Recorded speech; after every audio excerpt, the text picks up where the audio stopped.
Hola a todos, bienvenidos, buenas tardes, buenas noches a todos quienes se han conectado de distintas partes del continente. Mi nombre es Giselle Marquicio, los estaré acompañando en este evento inaugural del curso online Complicaciones infecciosas en nefrología clínica, diálisis y trasplante. Este curso es organizado por la Sociedad Latinoamericana de Nefrología e Hipertensión, SLAN, y está dirigido a médicos nefrólogos, infectólogos, intensivistas, internistas, inmunólogos y residentes de todas las especialidades. Nuevamente, muchas gracias. Para mí es un honor estar presentando al presidente de la Sociedad Latinoamericana de Nefrología y además coordinador de este curso, el profesor agregado, el doctor Alejandro Ferreiro, que además es profesor agregado del Centro de Nefrología de la Facultad de Medicina de la Universidad de la República de Uruguay. Bienvenido, Alejandro. Buenas noches, gracias Giselle, gracias a los panelistas y a todos los cursantes que están participando en este webinar. Buenas noches a todos, es para mí realmente un enorme gusto participar en la inauguración de este curso que se viene de alguna forma desarrollando y planificando ya hace varios meses. Y este curso forma parte de lo que es el programa educativo de la Sociedad Latinoamericana de Nefrología e Hipertensión, que está destinado a lograr la capacitación continua de los médicos que ya ejercen la especialidad hace tiempo, pero también la educación de los nuevos especialistas en múltiples áreas de la nefrología, y que tiene dentro de este programa de fortalecimiento del conocimiento diferentes modalidades, de las cuales una de ellas son estos cursos que ustedes ya conocen bien, que se vienen desarrollando desde el año 2013, ya llevamos más de 20 cursos, y entre los cuales el tema específicamente de infecciones en nefrología, diálisis y trasplante nunca se había abordado como temática transversal, sino quizás salpicada en cada una de las áreas en las cuales habíamos participado en otros cursos. El programa educativo de SLAN también incluye webinars abiertos que se realizan en forma mensual, pero fuera de lo que es la participación estructurada en este tipo de cursos, que ustedes los conocen muy bien y que tienen una muy buena evaluación por parte de los estudiantes en cuanto a lo que es la adquisición de nuevos conocimientos. Dentro de este curso va a participar y ser el primera de las actividades que participan dentro de lo que es el nuevo programa de acreditación de actividades académicas y educativas de la Sociedad Latinoamericana de Nefrología, que nos va a permitir obtener a quienes así lo deseen y apliquen el diploma o el certificado de haber participado en un programa de acreditación y tener su especialidad acreditada desde el punto de vista académico. Va a generar 75 créditos en este programa que va a ser presentado próximamente en el mes de mayo. El temario de este curso, que está centrado en las patologías infecciosas en todas las áreas de la nefrología, requería sí o sí la participación conjunta de infectología para que lográramos de alguna forma mostrar en el programa del curso y en los diferentes módulos del mismo lo que es ese trabajo conjunto que llevamos adelante tanto infectólogos y nefrólogos cuando nos enfrentamos a nuestros pacientes.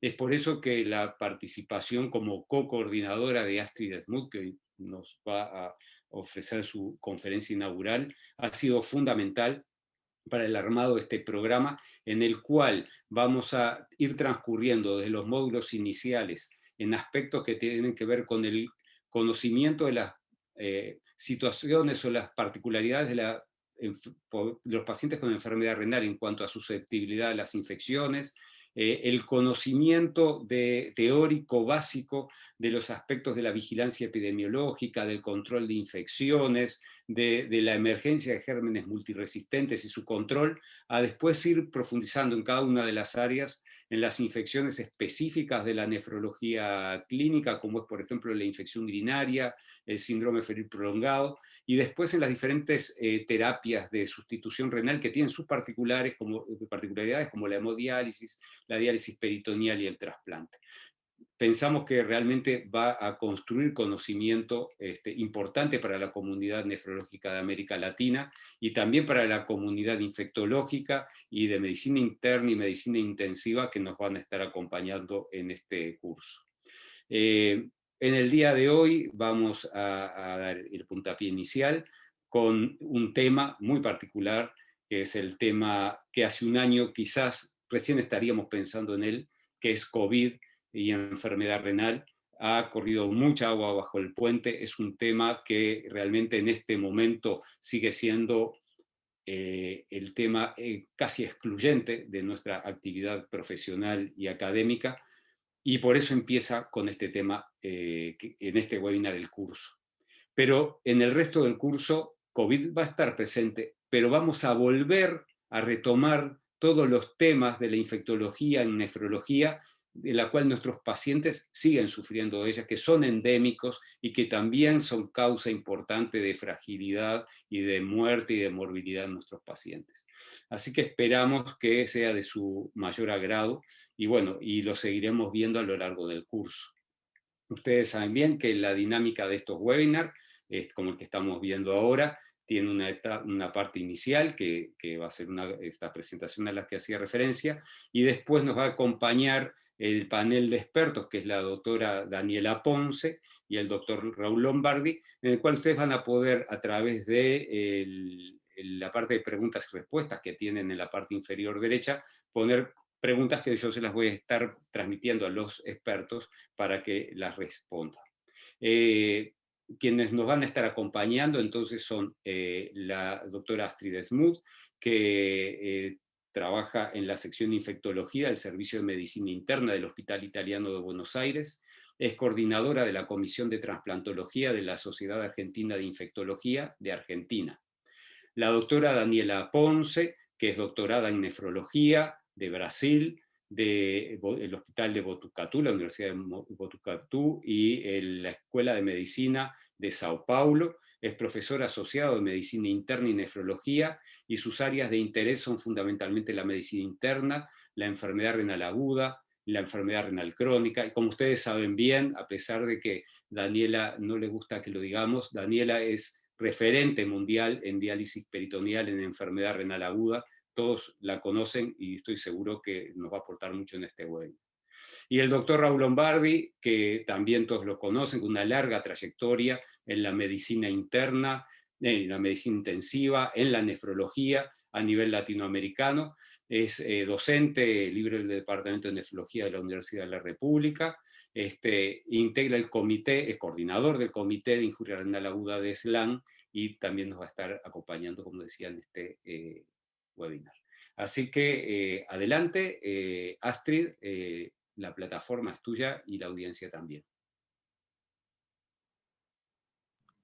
Bueno, muchas gracias a todos por la invitación. Espero que podamos pasar una tarde, noche, depende del lugar donde estemos, y charlar un poquito de este tema que es de tanta importancia actualmente. Lo que vamos a hablar, como dijo Alejandro, es de enfermedad COVID y enfermedad renal. No tengo conflictos de interés para dar esta charla, y básicamente los 3 puntos que voy a tratar es de enfermedad renal por COVID en pacientes renales, donde más bibliografía encontramos es en trasplante y en reemplazo renal, principalmente hemodiálisis, muy poco en diálisis peritoneal. Un poco de daño renal por COVID, que después seguramente los expertos nefrólogos podrán opinar más de esto, que saben más que yo, y un poco de vacunas.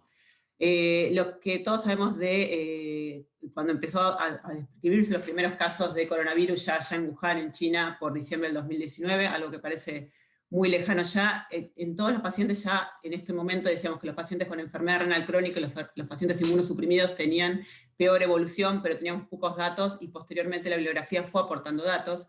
Este es el primer reporte, que es de España, de 103 centros, la experiencia que tenían con pacientes COVID, de los cuales vemos que en la gran mayoría eran pacientes en hemodiálisis, un poquito más de un cuarto eran pacientes que tenían trasplante renal y muy poquitos pacientes en diálisis peritoneal, y vemos que la tasa de hospitalización era muy alta, 85%, y 8% de requerimiento de terapia intensiva. Cuando vemos estos datos parecen pocos, pero hay que saber que muchos pacientes en esta primera hora en España no accedieron a internación en terapia por la saturación del sistema de salud, así que probablemente este número sea mucho más alto si tomamos los pacientes que realmente requerían terapia. Y el primer dato que llama la atención es, en cuanto a los síntomas, si bien tienen los síntomas clásicos, solamente 8% de asintomáticos, y un dato que vamos a ver en todas las series posteriores es que no todos los pacientes tienen fiebre, acá tenemos un cuarto de los pacientes que no tienen fiebre, mucha presencia con disnea, casi la mitad de los pacientes tenían síntomas respiratorios con disnea, y un dato que no estaba tan presente en pacientes no inmunosuprimidos, no hemodiálisis, es la presencia de síntomas gastrointestinales que hasta en un cuarto de los pacientes se presentan. Este primer estudio mostró una mortalidad que dependía mucho de cuál era la patología renal de base. La mortalidad en hemodiálisis era un poquito más del 60%, por suerte esta mortalidad tan alta después bajó en las series posteriores, el trasplante renal 22%, y los pacientes en diálisis peritoneal tienen una mortalidad mucho menor, probablemente también por menor tasa de contagio, por menor contacto con el sistema de salud. Posteriormente, toda Europa juntó sus datos, estos también son datos de la primera ola, tenemos un poquito más de 1.000 pacientes, tenemos 300 trasplantados renales, y tenemos un poquito más de 700 pacientes en diálisis. Vemos que los pacientes en diálisis tenían casi una década más de edad que los pacientes con trasplante renal, y también tienen una mortalidad del 21 en los trasplantes renales y de 25 en los pacientes por diálisis, pero cuando esto lo ajustábamos por edad y comorbilidades, no había diferencias en edad, en mortalidad entre los dos grupos. Y lo que sí tenían más mortalidad son los pacientes que sufrían COVID en el año posterior al trasplante. En este estudio lo que vemos es que los pacientes que tenemos con diálisis tenían una tasa de internación más alta que otros grupos de COVID que no tenían esta comorbilidad de la hemodiálisis. Y lo que hace este estudio es fijarse en, acá tenemos ADA y acá tenemos comorbilidades, esto es trasplante renal. A mayor edad, a mayor comorbilidad, no sé si se ve lo que estoy marcando, ¿ves? El eje de abajo es edad, es 60 o 60-75, mayor a 70, y los gráficos para atrás hablan de mayor comorbilidad. Entonces, a mayor edad, mayor comorbilidad, el paciente era cuanto más mortalidad tenía. Y esto es lo mismo para hemodiálisis. A mayor edad y mayor comorbilidad, los pacientes se morían más. Y esto probablemente lo que está relacionado es que la mortalidad en este grupo, si bien comparamos, acá tenemos en la parte de la derecha, tenemos los pacientes con la mortalidad en la población general, después tenemos trasplante y diálisis, que vemos que la mortalidad es muy superior en los pacientes en trasplante o diálisis comparada con la población general, pero los estudios posteriores lo que demuestran que lo más probable es que esto no sea por la condición de diálisis o por la condición de la inmunosupresión del trasplante, sino porque son pacientes que tienen muchas comorbilidades y esto hace que aumente el riesgo. Entonces, el riesgo de su mortalidad estaría más dependiente de su edad y de las comorbilidades más que de estar en diálisis. Y lo que sí aumenta la diálisis es el contacto con el sistema de salud, que hace que tengan más posibilidades de contacto porque las otras personas tenían menos andar en la calle, menos contacto con otras personas, entonces se contagiaban menos. De lo que es manejo en la unidad de diálisis de caso de COVID no voy a hablar porque vamos a tener un webinar posterior, entonces no hablé específicamente de este tema. Este es un trabajo de 25 pacientes en hemodiálisis, que lo que vemos, como dijimos, mucha disnea, no todos los pacientes tienen fiebre. La placa era patológica y la tomografía en todos los pacientes, casi todos con infiltrados bilaterales, y acá viene la duda si los pacientes tenían agregado de insuficiencia cardíaca o era todo daño por COVID, mucho requerimiento de soporte de oxígeno, más de la mitad de los pacientes, casi 32 pacientes con requerimiento de cuidados intensivos, y un dato que surge en este estudio que es importante es que casi un 30% de los pacientes tenían infección secundaria, es decir, tenían una infección bacteriana posterior a la infección por COVID. Y los factores de riesgo para tener una infección secundaria eran la demanda de oxígeno, o sea, el requerimiento de oxígeno y la necesidad de cuidados intensivos. Nuevamente, acá tenemos más o menos una mortalidad del 20%. Primeros estudios de trasplante renal, también provenientes de España, como dije, más síntomas gastrointestinales, menos presencia de fiebre, mucha disnea. Como factores de riesgo, nuevamente los mismos que la población general. La edad mayor tenía mayor riesgo, que tengan una enfermedad más grave, que tengan disnea, alto score de neumonía o distrés respiratorio, les daba mayor mortalidad. Y un dato importante que surge de este estudio es cuál es el impacto real del COVID en la población trasplantada. Porque nosotros, el seguimiento de esta corte de pacientes de Madrid tenía más de 2.500 pacientes trasplantados en seguimiento, de los cuales solo 3.2% de los pacientes tuvo sospecha de COVID. Eso significa que los pacientes trasplantados realmente se cuidaron bastante, por lo menos en la primera ola del COVID en España. de los cuales solo 2% requirieron internación. Entonces, uno ve que la mortalidad de todos los pacientes COVID, de los pacientes COVID trasplantados es del 21%, pero si uno lo lleva al total de pacientes trasplantes en seguimiento, realmente la mortalidad por COVID es del 0.4, es muy bajita. Y en esta serie no hubo ningún rechazo asociado a la enfermedad por COVID. Series internacionales de toda Europa, más de 800 trasplantados, tenemos la gran mayoría eran trasplantes renales, nuevamente la mortalidad es aproximadamente alrededor del 20%, y un dato importante es que 15% adquieren la infección intrahospitalaria, y esto es el paciente que más grave está, que más necesidad de la atención tiene, más riesgo tiene de contraer la infección, y como tiene más comorbilidades, también va a tener una mayor mortalidad. Y un dato importante es que no hubo transmisión por donante. Hasta la fecha, transmisión por donante en trasplante renal no ha habido 2 casos de pulmón, pero no en trasplante renal, no hubo ninguna transmisión documentada hasta la fecha. Después la enfermedad, la pandemia llegó también a América, y Estados Unidos proporcionó datos muy importantes de lo que es enfermedad también en trasplantados, 90 pacientes trasplantados, también su gran mayoría eran trasplantados renales, y ¿qué vemos acá? Los síntomas, como les dije, no cambian, mayor disnea, menos cantidad de fiebre y más síntomas gastrointestinales, y vemos que un cuarto más o menos tienen cuadros leves, la mitad tienen cuadros severos, moderados, y un cuarto tienen cuadros severos. Lo que vieron como factores de riesgo para severidad del cuadro es la ausencia de fiebre y la presencia de disnea, y tuvieron una mortalidad del 18%, pero si contamos los pacientes que requieren terapia, del 50%. Un dato importante de esta serie es que 4% de los pacientes le adquirieron la infección intrahospitalaria, y los pacientes que adquieren la infección intrahospitalaria tienen mayor mortalidad, probablemente porque sean pacientes más comórbidos. Y otro dato que no le puse en la diapositiva es que el 8% de los pacientes tenían una primer PCR negativa. Es decir, que si tenemos alta sospecha debemos buscar la infección, porque una PCR negativa no nos descarta la infección. Como factores de riesgo, nuevamente mortalidad y las comorbilidades son los que se asocian a mayor mortalidad. Nuevamente otro estudio de casi 500 pacientes trasplantados, que lo que vemos es que el 92% tenía al menos una comorbilidad más allá del trasplante. O sea, siempre volvemos al mismo tema, los pacientes son tan comórbidos que por eso estamos aumentando la mortalidad. Mortalidad nuevamente el 20%, mucha tasa de hospitalización, mucho requerimiento de ARM. ¿Cuáles eran los factores de riesgo por la mortalidad? Nuevamente, edad y comorbilidades. Edad, insuficiencia cardíaca, enfermedad pulmonar y la obesidad. Y dentro de los datos laboratorios, la linfopenia se asoció a mayor riesgo de mortalidad. Y un dato que es importante es que el grado de inmunosupresión no se asocia a mayor o menor mortalidad. Entonces, ¿qué datos podemos tener resumiendo lo que vimos hasta ahora? Que la clínica puede ser la clínica típica que vemos en todos los pacientes COVID, pero también tenemos que pensarlo en otros cuadros. ¿Cuándo? Cuando tenemos un paciente febril con poca sintomatología respiratoria, pero que no le encontramos otro foco claro, cuando tenemos fiebre que acompaña síntomas digestivos, como vómitos o diarrea, o cuando tenemos síntomas respiratorios, aunque el paciente no tenga fiebre o se presente con febrícula.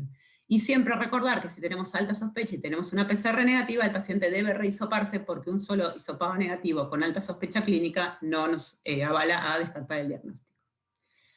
Un dato importante que tenemos en los pacientes que tienen inmunosupresión, en los pacientes trasplantados, es el manejo de la inmunosupresión. De lo que hay de evidencia de tratamiento hasta la fecha, el único que tiene evidencia fuerte a favor es el uso de corticoides, la dexametasona a 6 miligramos día, que es el Resturo Recovery. Entonces los corticoides se están usando en los pacientes inmunosuprimidos como droga de elección para el tratamiento, y la mayoría de la gente, por lo menos cuando tienen cuadros moderados o severos, suspende o disminuye el micofenolato, la acetropima y los inhibidores, el Semetor, y lo que suelen dejar como medicación de base son el tacrolimus y la ciclosporina. ¿Y por qué es esto? Porque estas drogas parecen tener un efecto antiviral propio, porque parece que el virus necesita la vía de las inmunofilinas para ingresar a las células. Entonces, estas, al inhibirlas, disminuiría la entrada del virus a la célula y tendría un mejor efecto, ¿sí? Bien, un tema particular que también hay que tratarlo es el momento del operativo del trasplante, porque lo que sabemos es que si un paciente se trasplanta, o se opera en realidad de cualquier otra cosa, en este caso sería la cirugía del trasplante, cursando una enfermedad por COVID, por más que sea sintomática, el paciente tiene más comorbilidades y más riesgo de morir por el COVID. Entonces, por lo cual, muchas sociedades, si bien no es obligatoria, recomiendan hacer el testeo pretrasplante. Esto es lo que yo le decía de pacientes que tienen más mortalidad en cirugías, y esto también va para otro paciente renal que tengamos que operarlo y está cursando un COVID, para tenerlo en cuenta.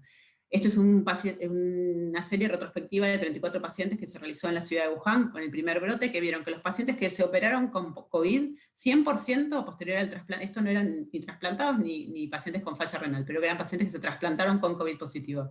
100% tenían neumonía, con un tiempo al desarrollo de la neumonía de 3 días después de la cirugía, con una mortalidad del 21%, mucho distrés, mucho requerimiento de terapia, y esta mortalidad excedía a lo que era la suma de la mortalidad por la cirugía en sí y la mortalidad por el COVID según grupo y factores de riesgo. Y el riesgo de mayor mortalidad eran pacientes añosos, pacientes comórbidos, duraciones de las cirugías largas o mayor dificultad de la cirugía. Esto también se comprobó en otro estudio, un estudio multicéntrico de varios países, que tomaron todos los pacientes que se operaron con COVID en los 7 días previos a la cirugía o que desarrollaron COVID el mes posterior a la cirugía, y también vieron que los pacientes tenían alta mortalidad y altas complicaciones pulmonares si se operaban con un COVID cercano, y nuevamente, sexo masculino, los pacientes añosos que tengan un ASA alto o que tengan una cirugía por cáncer o cirugía de emergencia tenían peor evolución de su enfermedad por COVID. Entonces es un tema para tener en cuenta cuando vamos a operar a un paciente. ¿Y qué pasó con los operativos de trasplante? El COVID impactó a trasplante en todas sus facetas. Lo que se vio a nivel mundial es la reducción de los operativos de trasplante. En Estados Unidos fue del 50%, pero en países llegó al 90%, y hay países que pararon transitoriamente los operativos de trasplante durante la mayor ola de COVID, y esto hace dos cosas. Por un lado, la lista de espera se fueron incrementando, y la mortalidad en lista de espera aumentó un 2.2% la mortalidad, y esto puede ser por un lado porque los pacientes están más tiempo en lista, y por el otro porque pacientes también mueren por COVID. Y también un punto que se vio es que disminuyó un 18% el ingreso a lista, probablemente porque los pacientes al consultar menos tenían menos el ingreso a las listas por las evaluaciones que se retrasaron y porque no había también pocos médicos para realizar estas actividades. Este es un estudio del Reino Unido que lo que muestran es, en la línea rosa vemos lo que es habitualmente el ingreso y el egreso de la lista de trasplante, que habitualmente se mantiene constante, la misma cantidad de ingresos con la misma cantidad de egresos porque el paciente se trasplanta. Y esto es lo que pasó durante el año pasado. Lo que vieron es que se retrasaron los operativos, entonces se vio incrementada la lista de espera, y esto a futuro va a traer que los pacientes duren más tiempo en lista de trasplante y también tengan sus complicaciones asociadas a problemas de acceso vasculares y las demás complicaciones que pueden surgir. Voy a hablar un poquito de daño renal por COVID, perdón los nefrólogos, yo hablo desde la parte infectológica, probablemente después puedan complementar un poquito mejor los nefrólogos que son panelistas. La incidencia es muy variable, entre menos del 1% y casi el 50%, y esto depende de la definición que usen para determinar qué es daño renal por COVID. Lo que sabemos es que el daño renal por COVID generalmente es rápido, después de la admisión del paciente, generalmente antes de los 5 días de admisión ya producen un daño renal. Lo más frecuente de ver es hematuria o una proteinuria que suele ser transitoria, o la falla renal aguda con requerimiento o no de hemodiálisis. Los factores de riesgo para este daño renal es la raza afroamericana, el sexo masculino, que sean ancianos y que tengan comorbilidades. Los pacientes que tienen daño renal agudo, principalmente los que tienen falla renal aguda, tienen más probabilidad de ser admitidos en las unidades críticas y requerimientos de ventilación y mayor drogas vasopresoras, y generalmente los pacientes que requieren diálisis en su gran mayoría están también requiriendo asistencia respiratoria mecánica. Generalmente son pacientes que tienen parámetros de inflamación más elevados, y la mortalidad, si comparamos los pacientes que tuvieron falla renal versus los que no tuvieron falla renal, es del 45 versus el 7%. ¿Y qué pasa con los pacientes que requirieron diálisis durante la internación por COVID? 30% recupera la funcional alta, aproximadamente otro 30% después del alta, al poco tiempo la recupera, y un 30% va a quedar en hemodiálisis, y un factor de riesgo primordial para que el paciente quede en diálisis después de esta falla aguda es que tenga una falla renal previa al ingreso de la unidad de COVID. Este es un estudio de 130 pacientes, en los cuales 43% tenían proteinuria, casi 27% hematuria, y si definimos insuficiencia renal aguda como falla renal del filtrado por un filtrado glomerular menor a 60, el 13% lo tenían. Como factor de riesgo los pacientes que tenían falla renal previa a la enfermedad por COVID tenían más riesgo de desarrollar esta enfermedad, y los riesgos para mortalidad y para el desarrollo eran creatinina sérica elevada, que tengan proteinuria y hematuria, y según el estadio de la falla renal, si era 1, 2 o 3, tenían mayor riesgo de mortalidad, a mayor falla renal, mayor riesgo de mortalidad, ahí les puse los fallas renales. Cuando vemos cuál es la patología de por qué pasa esta falla renal en estos pacientes, es multifactorial, hay muchos parámetros implicados, como todo paciente son pacientes graves que requieren terapia, tienen disfunción miocárdica, se le ponen drogas que pueden ser nefrotóxicas, tienen hipoxemia, están muy inflamados, o sea, todo eso produce daño del riñón. Lo que queda dudas es si el virus por sí produce daño renal. Se sabe y se encontraron partículas virales y partículas de ARN viral en el tejido renal, principalmente en las células tubulares, pero con las técnicas de inmunohistoquímica, que es la que uno busca para ver si hay daño renal, si hay actividad viral dentro del riñón, esto no se pudo comprobar. Entonces sabemos que hay virus en el riñón. Si este es el causante del daño del riñón o son las otras causas o es una cosa mixta, eso todavía queda por dilucidar. Y lo que en algunos pacientes se encontró, aparte de necrosis tubular, también se encontraron depósitos de rhabdomiólisis a nivel de las biopsias, se encontró una glomerulopatía colapsante, que es parecida a lo que podría padecer en el HIV o en el parvovirus, y esto se vio en determinado alelo que es más frecuente en la raza afroamericana, por eso podría estar relacionado al mayor riesgo de estos pacientes. Para terminar, vamos a hablar un poco de vacunas.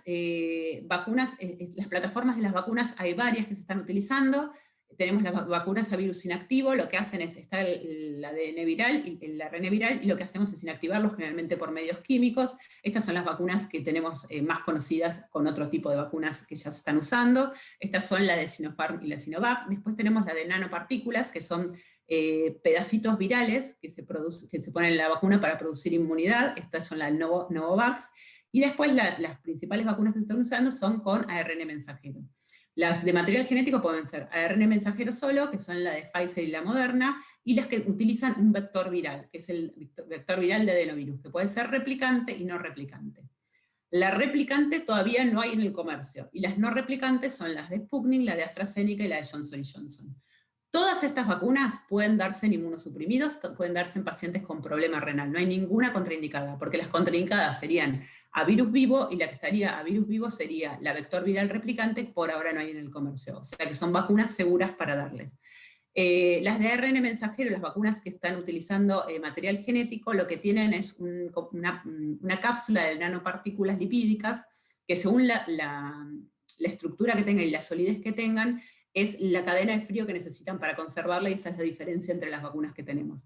Y eso lo que hacen es unir esta capa lipídica, se une a la célula, libera el ARN a nivel del citoplasma, con el ARN de la persona genera las partículas que se presentan en la pared de la célula y genera una respuesta inmunológica, y así se genera. Acá tenemos más o menos arriba las ARN, las vectores de adenovirus y la de virus inactivo. Vemos que las eficacias suelen ser bastante buenas en todas las vacunas, algunas tienen el 100%, algunas el 85%. Lo que previenen básicamente es el COVID grave, que es lo que buscamos. No todas previenen la enfermedad asintomática o la enfermedad leve. La gran mayoría de las vacunas son 2 dosis, salvo la de Johnson & Johnson, que es una sola dosis, y todas las vacunas tienen entre 14 y 28 días la segunda dosis, pero ahora vamos a hablar un poquito de la de Oxford, que esta vacuna se vio que a las 12 semanas tenemos mayor efectividad. ¿Sí? ¿Y esto en qué vamos a verlo? Es este trabajo, que lo que vieron es que cuando vacunan habitualmente, como decíamos, la efectividad era el 50-60%, pero cuando se va espaciando la dosis hasta las 12 semanas, aumenta muchísimo la efectividad. Por eso fue que actualmente la vacuna de Oxford se está dando con diferencia de 3 meses y no de 4 semanas como se daba en un primer momento. Un poquito de efectos adversos de las vacunas, principalmente con AstraZeneca, pero también se vio con Johnson & Johnson, así que habría que ver si son estas las de plataformas de ARN con adenovirus. Lo que vemos de esto es que producen el tipo de... se produce trombosis. Estas trombosis generalmente son no en lugares habituales, generalmente son trombosis senos venosos cerebrales o trombosis esplénicas. Son pocos casos cuando vemos, fíjense que es 5 casos cada millón de vacunas aplicadas, no es algo frecuente de ver, y el mecanismo que tiene esta vacuna es el mecanismo similar al que tiene la heparina cuando produce el efecto adverso de la trombosis. Produce trombocitopenia con trombosis, autoinmune, o sea, generada por la vacuna, y esto es importante porque esto es un fenómeno inmunológico y no depende del riesgo previo del paciente de tener trombosis. No es que un paciente que tiene más riesgo de trombosis tiene contraindicada esta vacuna, porque es completamente independiente de otros mecanismos de trombosis. Esto depende de un mecanismo inmunológico. Pero a pesar de que este fenómeno está descrito y se sabe que se va a producir, riesgo-beneficio de la vacuna, la recomendación es seguir dándola porque es raro de que este efecto se produzca. Otros adversos, principalmente lo que es anafilaxia, se describió principalmente con las de ARN mensajero, con Pfizer y Moderna. ¿Y cuál es la indicación? También, fíjense, 21 casos cada 2 millones con la primera dosis de Pfizer y 2.5 casos cada 2 millones con la Moderna. Son casos realmente infrecuentes de ver. Si uno tiene una reacción adversa a la primera dosis, habría que ver si se puede probar con otra vacuna. No hay por ahora estudios de combinación de más de una vacuna. Si alguien tiene alergia a algún componente de las vacunas previas, o sea, no a vacunas de COVID, sino a otras vacunas que se ha aplicado, o tuvo una alergia mayor se llama angioedema, edema de glotis, o un Steven Johnson o lesiones severas en piel, esos pacientes deberían consultar al alergista. Todo el resto de las vacunas, de las alergias que tengan, alergias ambientales, alergias de piel o alergias que no llevaron a una conducta de tener que acudir a una guardia para control, podrían darse la vacuna sin ninguna contraindicación. En cuanto a lo que es COVID y Guillain-Barré, la verdad que no hay aumento de los casos de COVID en la primera hora, o sea que no creen que el COVID podría producir Guillain-Barré, y lo que sabemos es que el Guillain-Barré esporádico, sin ninguna causa, aparece, y lo tenemos todos los años. Entonces ahora están apareciendo casos de Guillain-Barré asociadas a las semanas siguientes de las vacunas, y la gran duda es si esto es realmente por las vacunas, porque se describió con Pfizer, se describió con Oxford, hay algunos casos descritos con Sputnik, pero la verdad es que esto no se sabe si estos casos son los esporádicos que ocurren todos los años, o son casos realmente asociados a la vacuna. Por el momento hay que seguir vacunando y hacer la estadística y ver si cambia la estadística de Guillain-Barré de un año con vacunas y de un año sin vacunas. Y lo que más preocupa en este momento es las nuevas variantes. Las nuevas variantes, las que están preocupando principalmente son la del Reino Unido, la de Sudáfrica, y de Brasil tenemos la cepa de Manaus y la cepa de Río de Janeiro.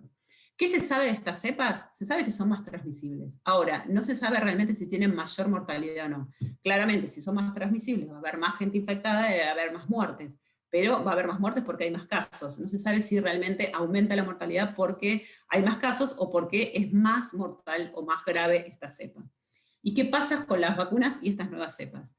La del Reino Unido, lo que se sabe es que no parecería estar muy influenciada, por lo menos por lo que uno ve estructuralmente, porque lo que tiene de estructura del cambio que produce esta mutación no alteraría la efectividad de las vacunas. En cambio, la cepa de Manaus y la cepa de Sudáfrica, la mutación que tiene le da una afección en lo que es el perfil antigénico, con lo cual puede eludir mejor la reacción de anticuerpos que generan las vacunas.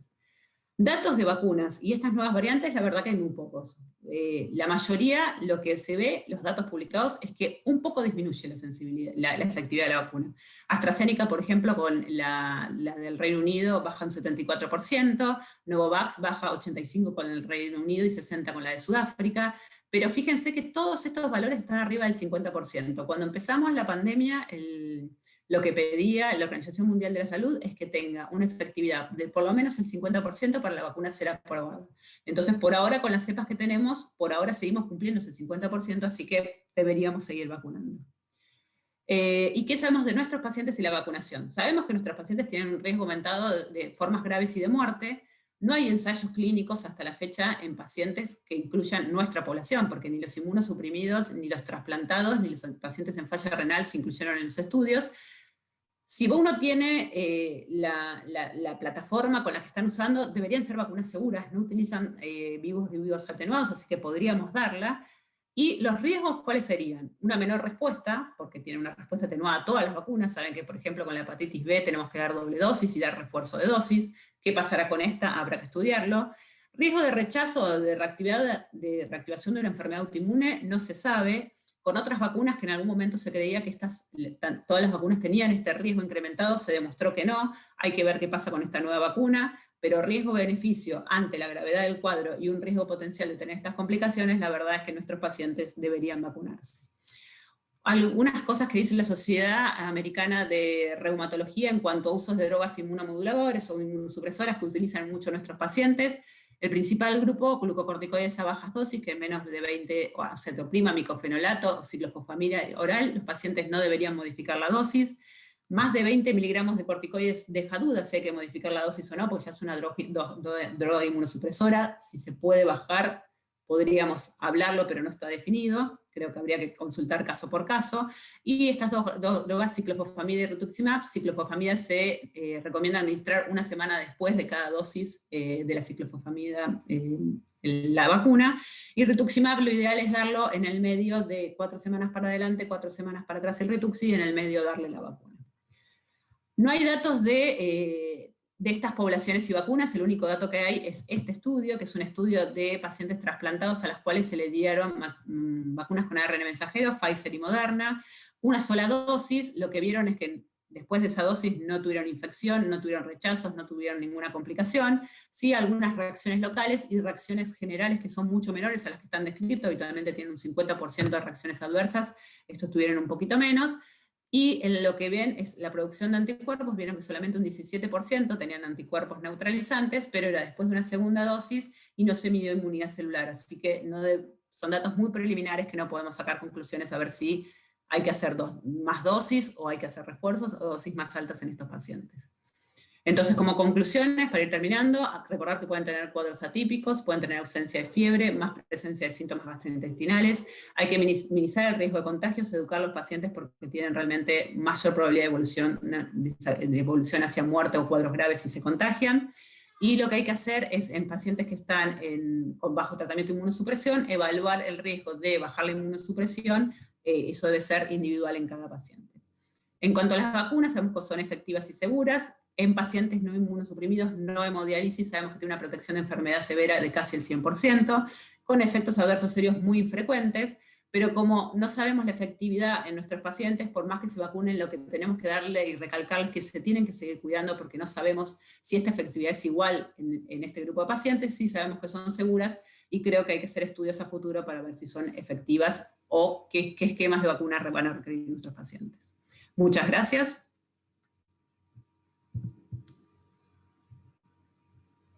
Excelente, Astrid. Impresionante. Yo estaba disfrutando tu conferencia, pero al mismo tiempo escuchaba, ¿no? Hace un año, en un webinar por el estilo, eran todo lo que tú dijiste ahora como certezas, eran todas grandes interrogantes. ¿Cómo en un año la comunidad científica, la comunidad médica, los investigadores, los biólogos, los estadísticos, las agencias gubernamentales pusieron todo el esfuerzo para que en un año tuviéramos toda esta información y transformar muchas de las que eran interrogantes en certezas? Hace un año no se hablaba de vacunas, decía la vacuna estará dentro de 1 año y medio, decían los infectólogos, el tiempo que llevan desarrollar una vacuna para un virus nuevo. No sé, lo que podíamos decir es mantener distancia, usar tapabocas y tratar de hacer triage de síntomas que muchos ni siquiera se sabía, como hoy, que se pueden atribuir a la enfermedad. Realmente has hecho una síntesis de mucho del conocimiento que se ha generado, de las miles de publicaciones que hay sobre el tema y sobre lo que va a seguir. Seguiremos aprendiendo con respecto a la situación de esta pandemia en los próximos tiempos. Particularmente en la enfermedad renal aguda y crónica, como tú hacías bien referencia, en los ensayos clínicos vinculados sobre todo a vacunación y a tratamientos, los pacientes nuestros fueron excluidos, por lo cual lo que estamos haciendo es extrapolar información que viene de los estudios en las poblaciones que fueron incluidas en los estudios, o obteniendo información que existe de los registros de pacientes con enfermedad renal aguda o crónica, en los cuales vemos cuál es su comportamiento. Entonces, algunas de las certezas que tenemos en los pacientes con enfermedad renal en realidad no son certezas, sino que de pronto son puntos de controversia. Entonces, a mí me gustaría preguntarle a Raúl Lombardi, mientras vamos recogiendo algunas de las preguntas en el chat, ¿cuáles son los puntos de controversia que tú ves, Raúl, en relación a COVID y particularmente a enfermedad renal? Bueno, Alejandro, primero muchas gracias por la invitación y la posibilidad de mostrar lo que ha trabajado el SLAN, particularmente el Comité de IRA, a través de un registro que voy a mostrar muy, muy brevemente por razones de tiempo. En realidad yo creo que todo el tema COVID es una controversia decreciente. Creo que vos lo mostrabas claramente los cambios, pero hay todavía mucha incertidumbre.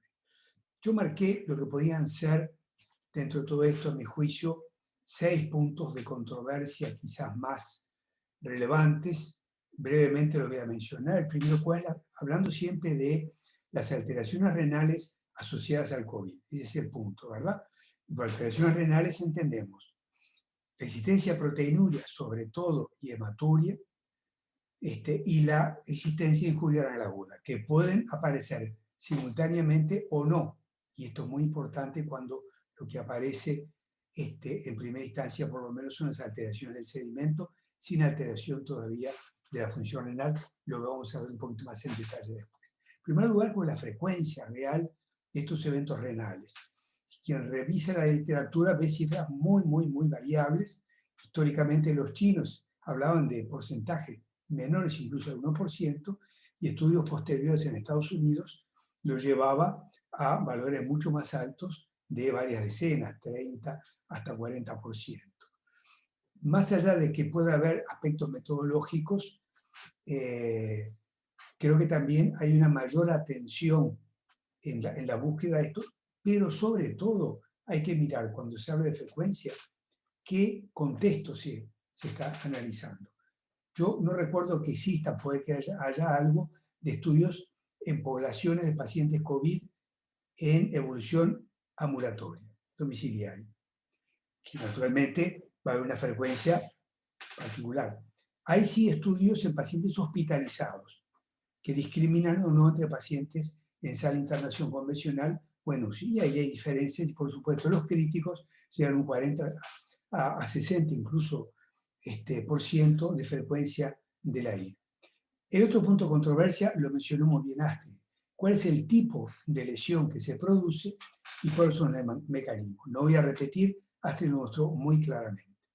El otro punto, y le doy pie posteriormente a Daniela, que es muy clave en todo lo que es IRA, la identificación del paciente en riesgo. ¿Por qué? Porque la IRA es potencialmente prevenible. El primer paso es identificar a aquel paciente que puede tener, entonces, en la evolución de su enfermedad, una injuria renal aguda. Y allí hay distintos procedimientos. Seguramente Daniela nos va a mostrar uno original que es muy interesante. El otro punto de controversia es si el paciente requiere reemplazo renal, que es un porcentaje también alto, sobre todo los pacientes que están en la unidad de cuidado intensivo, puede ser la mitad o un poco menos, dependiendo. ¿Qué procedimiento utilizamos? Las técnicas continuas. En principio la hemodiálisis intermitente quedaría descartada. Técnicas continuas, ¿cuál de ellas? La diálisis peritoneal, también tema de Daniela, que Alejandro mencionaba su enorme experiencia en este tema, ¿verdad? Después las técnicas, la hemodifiltración en línea y las técnicas de absorción, con todo el tema de la tormenta de citoquinas y la gran, en el paciente ya con formas graves de COVID, ¿verdad? La gran respuesta inflamatoria y antiinflamatoria animó a algunos autores a utilizar estas técnicas, pero hay poca experiencia, más propuestas teóricas que evidencia. Una pregunta que es una intención, por supuesto, de todo, ¿verdad? Y que también aquí hay controversia. ¿Es posible bajar la mortalidad? Si es posible, ¿cómo la podemos bajar? Y la gran pregunta, que no es solamente para la parte renal, sino para todos, digamos, los órganos afectados, es qué va a pasar a mediano y largo plazo. Un punto de discusión con los dudosos en vacunarse es, ¿y qué va a pasar con esta vacuna nueva dentro de un tiempo que no la conocemos? Pregunta que me imagino se hicieron en la década del 50, yo era muy niño para hacerme la pregunta, ¿qué pasaba con la vacuna de la polio? Es la misma situación. El otro día mi esposa me traía eso y tenía razón. Cuando uno conversa con la gente que tiene dudas en la vacunación. Una gran epidemia, una pandemia muy grave, aparecen vacunas en el momento, se vacuna a la gente y hoy en día la polio prácticamente no existe. Pero está el tema entonces de que puede haber efectos a medida de la vacuna, pero ya sabemos, hay un estudio muy interesante, 183 o 185 pacientes seguidos a mediano plazo, donde muestran un alto porcentaje evidencia de una progresión o por lo menos de una no mejoría del filtrado y una posible progresión. Lo hay a nivel pulmonar, lo hay también a nivel neurológico. Entonces, esta es la gran pregunta: ¿qué va a pasar a largo plazo? Si Giselle me comparte su pantalla, yo le voy a mostrar brevemente en 5 diapositivas lo que el comité de IRA hizo de la SLAN en un registro, que esperamos que en un tiempo no muy largo lo puedan leer completo, porque también fue enviado, está siendo enviado para publicación. Voy a dar los datos más relevantes. La primera gráfica, para que ustedes vean que hay muchos países que participaron de manera desigual. Primer punto, esto no representa a América Latina nada. Esto representa a estos 870 pacientes que fueron registrados. Así que quien diga que las características de la expresión renal en COVID en América Latina es tal, no es la manera de plantearlo. El segundo es muy importante. Fíjense que solo el 12,8% de los pacientes no tenían comorbilidades. Todos los demás tenían algún tipo de comorbilidad. Esto también es un elemento de selección que nos indica ya la gravedad de estos pacientes. En el siguiente, vamos a ver que efectivamente ingresaron con condiciones de moderado a severo en cuanto a la condición clínica de los pacientes, que también se va sumando a la anterior para darnos un perfil que vamos a ver muy rápidamente de estos pacientes. Y hay dos aspectos, a juicio nuestro, que son los más interesantes de este trabajo. Uno que es bien conocido, ¿verdad? Que hay un porcentaje, que en nuestro caso fue de 62 pacientes, que tenían proteinuria. Todos estos pacientes, en el siguiente slide, vamos a ver que aquellos que tenían proteinuria en la primera columna, por razones de tiempo no lo vemos en detalle, pero créanme que tuvieron un perfil de gravedad mayor que los que no tuvieran, y si miran al final,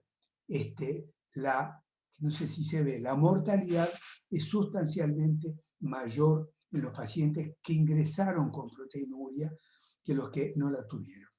Pero nos preguntamos, y le preguntamos a los participantes, si habían pacientes de los que ingresaron sin proteinuria. Esto no es toda la población, ¿verdad? Acá tenemos un tema de los que contestaron esta pregunta, no fueron todos, sino fue una parte, lo cual lamentamos porque restringe, digamos, el número y el valor relativamente de las conclusiones. Les preguntamos también a aquellos pacientes que ingresaron sin proteinuria, pero que se detectó en la evolución. Y lo vamos a ver en el siguiente, que en un número menor, lamentablemente, 104 pacientes tenemos datos, pero hubo un porcentaje del 38% de pacientes que desarrollaron. Y esto para nosotros es uno de los hallazgos más interesantes y que no lo hemos visto relatado en la literatura, como si hay bastante con respecto a la proteinuria de ingreso. Esta proteinuria de novo, fíjense que no parecía ser tan grave. Los pacientes ingresaban, aunque no hubo significancia estadística, quizás pese el número de casos, pero había una diferencia en cuanto a las condiciones de la función renal al ingreso. Ingresaban con una creatinina normal, pero la aparición de la proteinuria de novo significó un perfil de enorme gravedad y estuvo ligada casi en el 100% de los pacientes al desarrollo de una disfunción multiorgánica por COVID. No podemos hablar de tormenta de citoquinas porque no tenemos la determinación de las citoquinas, pero esto es el diagnóstico que pusieron los participantes cuando preguntábamos las causas del aire. Y es razonable entender entonces que esta proteinuria de novo forma parte del síndrome, ¿verdad?, de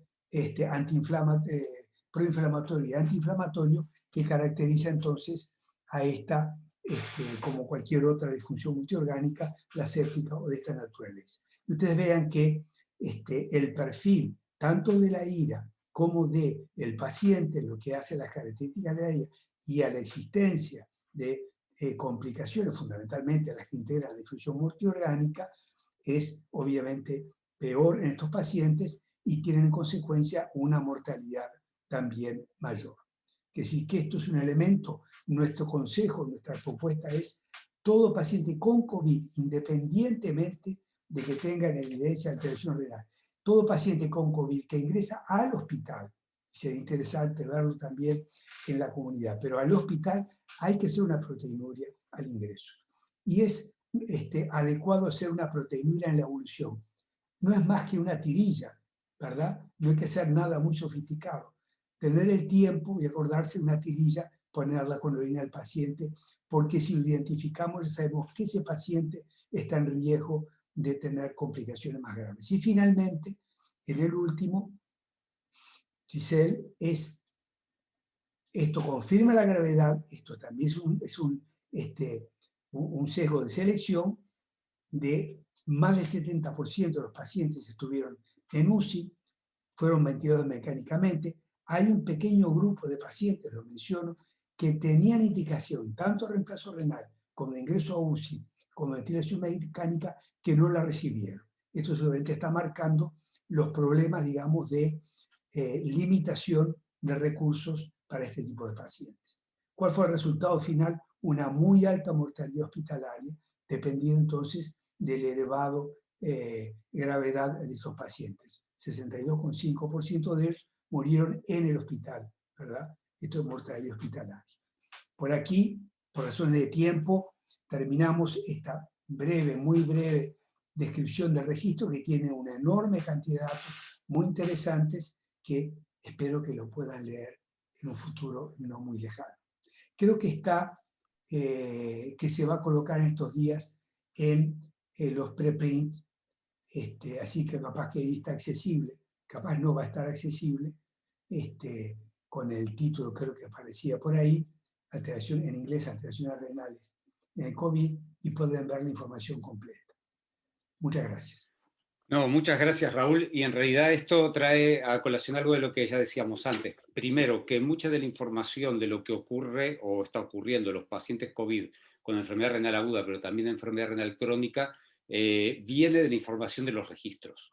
El registro chileno y el registro argentino y también el registro brasilero de trasplante COVID, que es muy bueno, nos han dado muchísima información a nivel regional, pero también a nivel global de lo que pasa con estos pacientes, como también ocurrió, por ejemplo, con el registro de United Kingdom y el registro español de COVID. O sea que es información que está viniendo ahora justamente desde los registros. También un dato muy importante que surge es, el uso y la identificación de los pacientes con enfermedad renal o enfermedad renal posible de marcadores de riesgo o de mala evolución, y como un marcador como la proteinuria se encuentra en este estudio, que es un marcador de evolución futura inadecuada o de malos resultados. Entonces, eso nos tiene que poner a nosotros como nefrólogos, pedir por favor en las unidades de cuidados críticos, pídanle un examen de orina a los pacientes, cosa que es difícil, lo venimos planteando hace muchos años, pero también el paciente hospitalizado y quizás también a nivel ambulatorio. Entonces, mientras voy dejando que Astrid se vaya preparando para contestar las múltiples preguntas de vacunación en enfermedad renal crónica que tenemos del chat, a mí me gustaría preguntarle a Daniela por justamente la identificación de pacientes.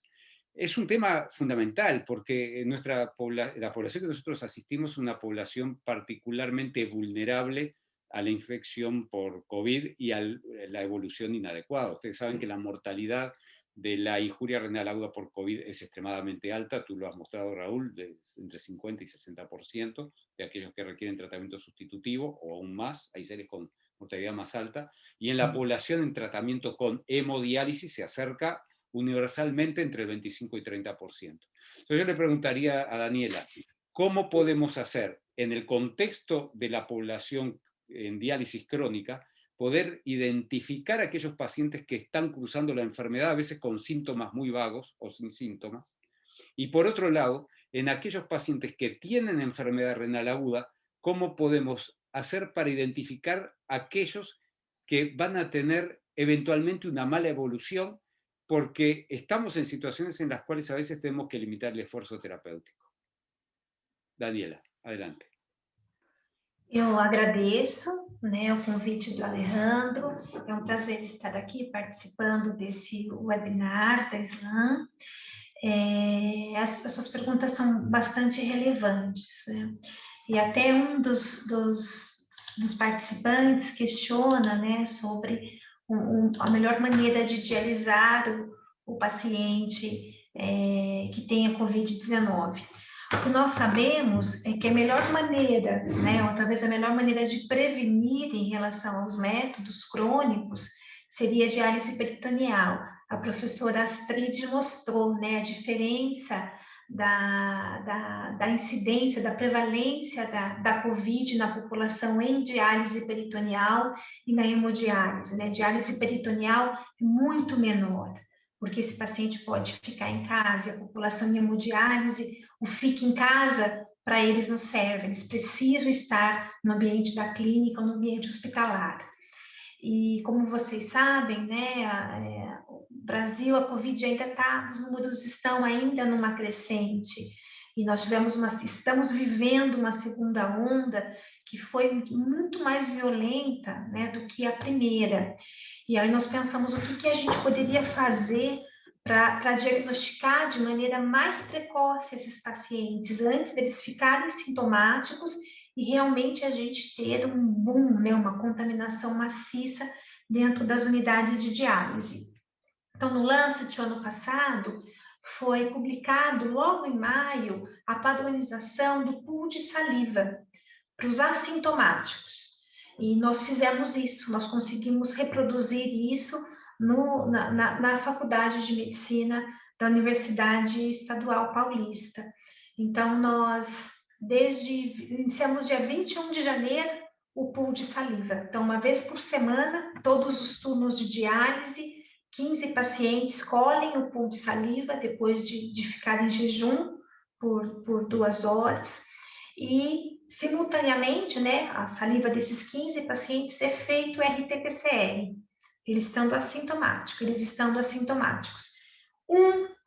Esse pool vindo positivo, o que a responsável pelo laboratório faz?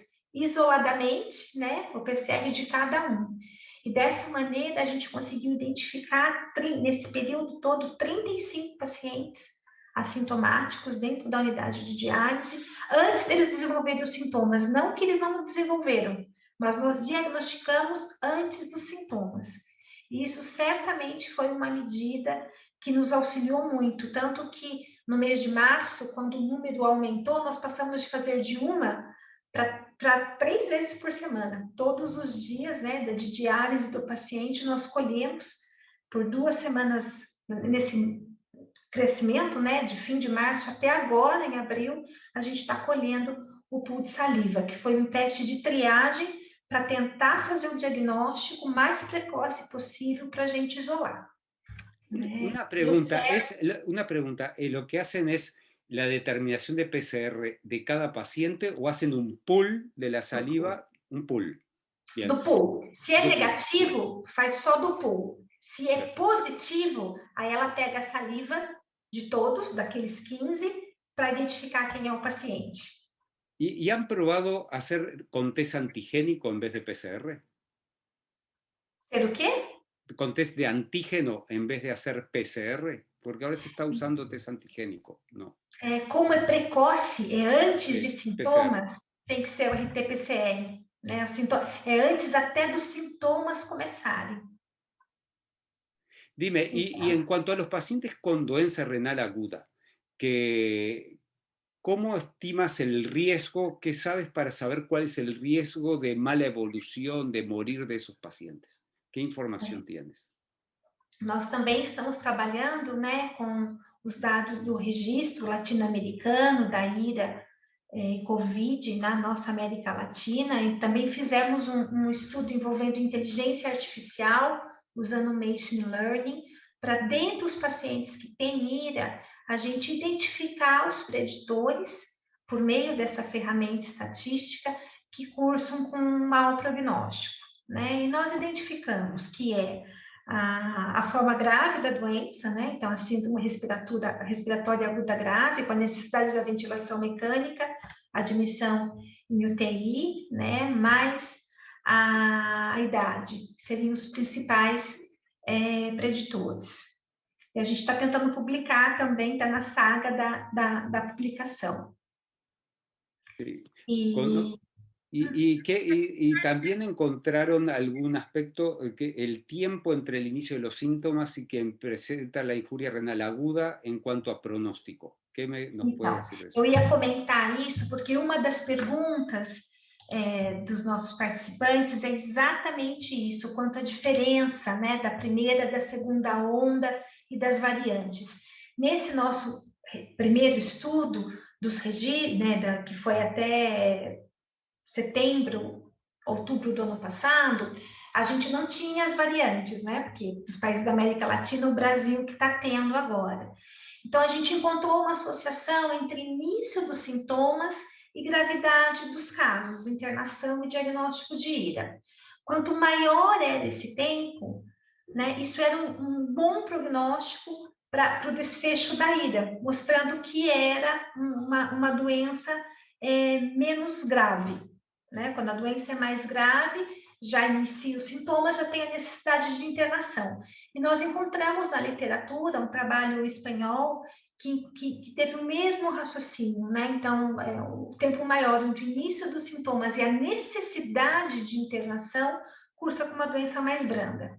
Infelizmente, na segunda onda, mudou totalmente a epidemiologia.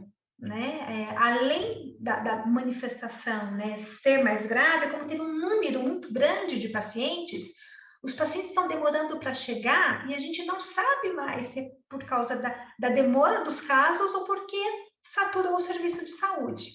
Então, agora nós perdemos totalmente, nós estamos identificando as variantes, temos variante na população crônica, né? Desses 37 de 2021 está com a variante. E como a doutora Astrid falou, ela pode ser mais contagiosa, mas na população crônica, ele não evoluiu de maneira pior. Agora, os agudos que estão chegando, né, metade deles é variante, uma evolução muito mais severa, mas como os doentes são mais jovens, não sei se já é um reflexo também da nossa vacinação, o desfecho óbito também acontece, mas está demorando mais para chegar para o óbito. Então, agora, eu não consigo falar mais, porque se a gente prosseguir o registro nessa segunda onda, talvez não esteja clara essa associação entre o início dos sintomas e a necessidade de internação e de diagnóstico de IRA, porque, pelo menos no Brasil, pela saturação do serviço de saúde e pela gravidade no que os doentes estão chegando, a gente não consegue mais fazer essa análise, infelizmente. Muchísimas gracias, Daniela. Ya estamos llegando a los límites del tiempo del webinar, pero tengo unas preguntas para Astrid. ¿Verdad? ¿Nos deja Giselle unos minutos? Y hay varias preguntas, después los docentes las vamos a transferir a los panelistas para que los cursantes tengan respuesta a las preguntas no contestadas en el chat. Hay algunas de estas preguntas que van a ser contestadas a lo largo del curso, porque después el tema COVID y tratamiento sustitutivo va a estar en el curso, porque hay algunas preguntas vinculadas a eso. Particularmente, Astrid, hay varias preguntas vinculadas a vacunación en pacientes con enfermedad renal.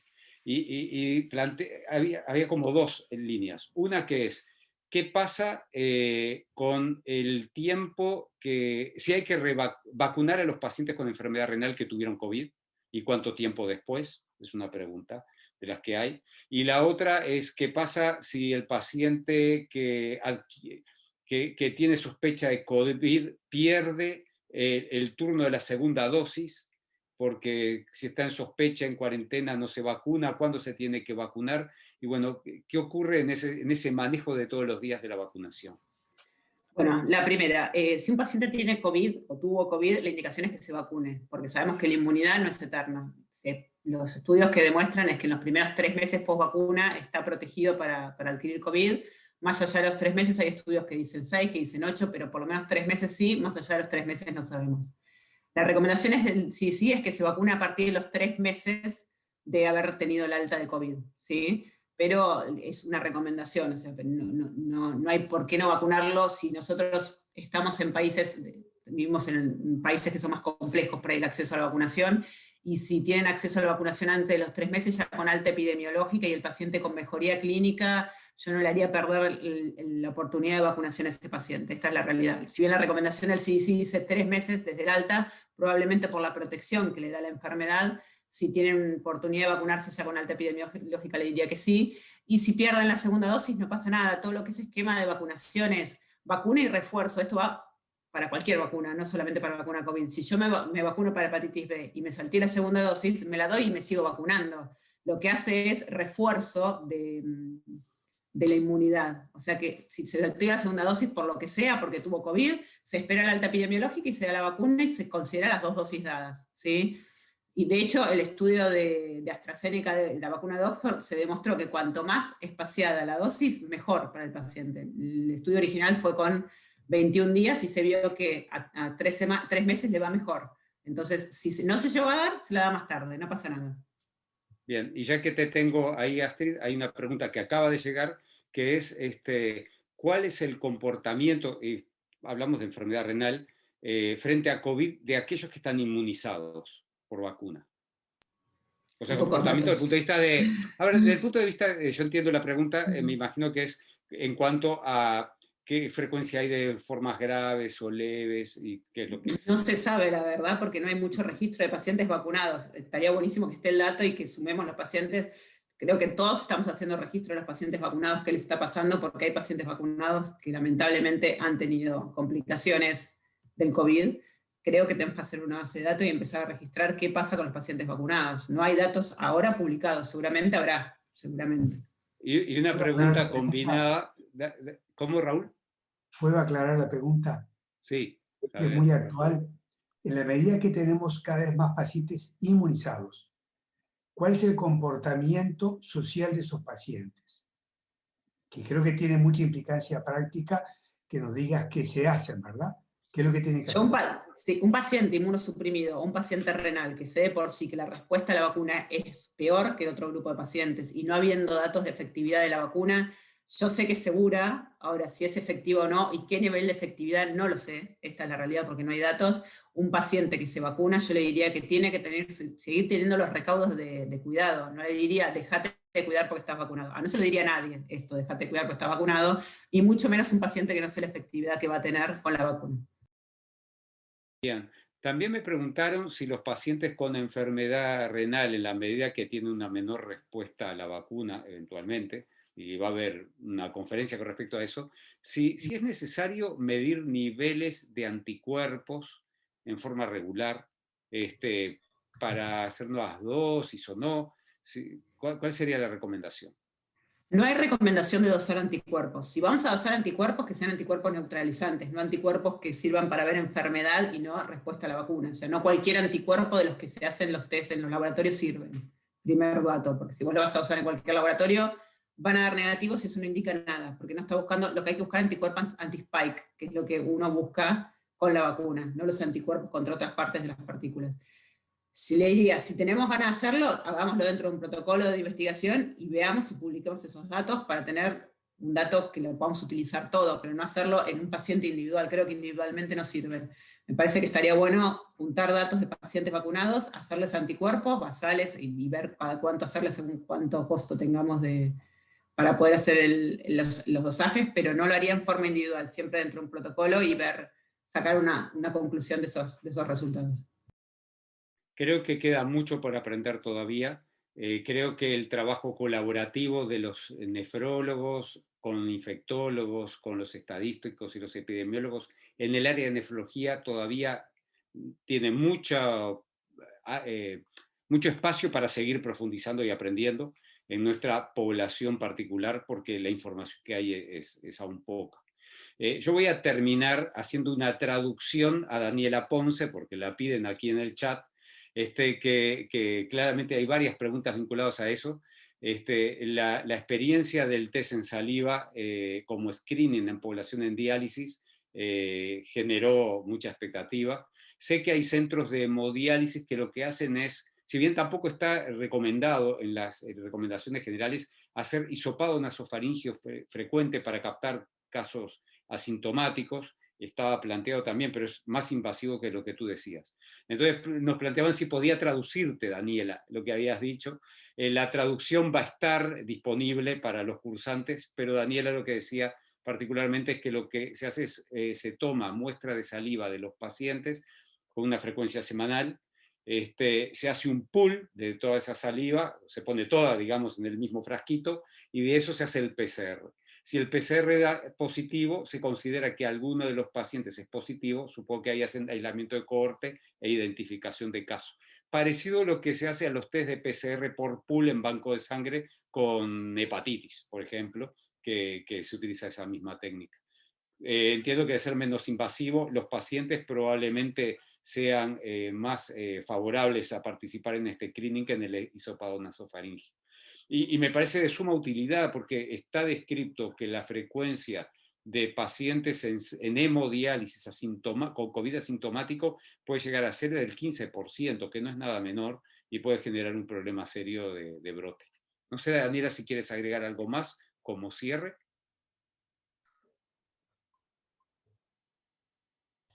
¿No? Bueno, entonces yo les agradezco a todos los participantes, a los 250 participantes que hemos tenido en este webinar. Le damos la bienvenida al curso. Esperamos que tengan un máximo aprovechamiento del mismo.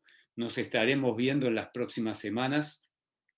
Espero que puedan completar las instancias de evaluación y ganarlas, y ganar los créditos para poder adquirir el estatus de Fellow de la Sociedad Latinoamericana de Nefrología e Hipertensión, y también los esperamos en nuestro próximo congreso en el mes de junio, que será también completamente virtual, con más de 220 expositores y conferencias durante 4 días, un congreso iberoamericano que probablemente sea la actividad en idioma español y portugués más importante de los últimos tiempos. Así que nos vemos brevemente. Chao.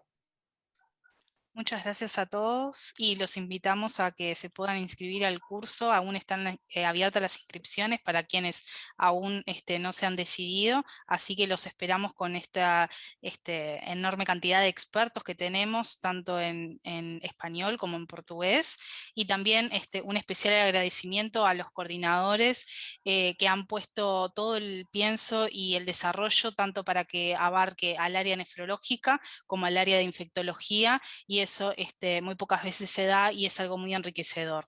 Así que también un especial agradecimiento a los panelistas invitados, el doctor Raúl Lombardi y la doctora Daniela Ponce. Ha sido un placer estar con ustedes en esta mesa, y muchas gracias doctora Astrid Smoot y doctor Alejandro Ferreiro por esta instancia. Nos vemos en el campus. Muchas gracias a todos.